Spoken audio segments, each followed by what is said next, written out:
लोकतंत्र में जब रक्षक ही भक्षक के चरणों में लेट जाए तो समझ लीजिए कि इंसाफ का जनाजा निकल चुका है।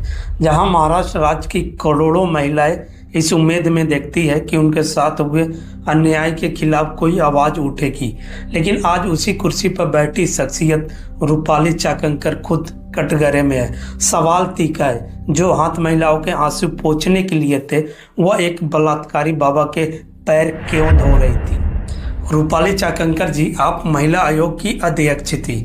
आपकी जिम्मेदारी थी उन भेड़ियों को सलाखों के पीछे पहुंचाना जो महाराष्ट्र की महिलाओं की इज्जत से खेलता हो। लेकिन नासिक के उस पाखंडी अशोक खैरात के दरबार में आप क्या कर रही थी?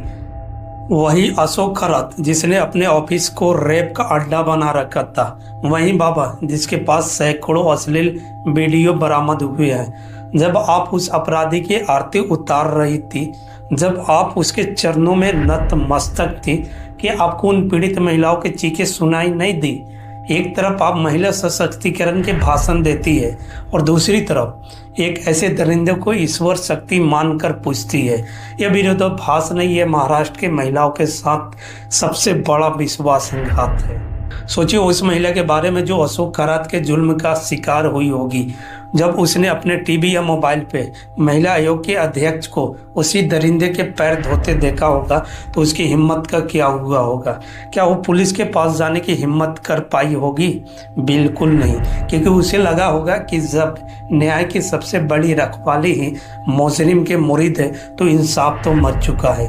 राजनीति अपनी जगह है, लेकिन नैतिकता कहाँ है?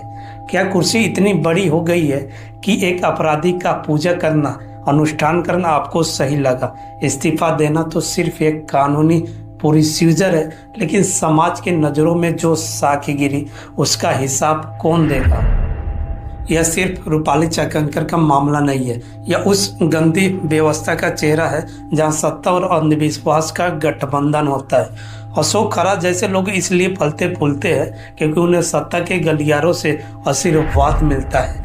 जब महिला आयोग जैसी संस्था की प्रमुख रूपाली चाकंकर ही ढोंगी बाबाओं के सामने घुटने टेक देगी तो अपराधियों के हौसले क्यों नहीं बढ़ेंगे? नासिक के वो ऑफिस जिसे शांति का केंद्र बताया गया वो हवस का कारखाना बन के रह गया और हमारी सिस्टम सोती रही, शायद आरती उतारती रही।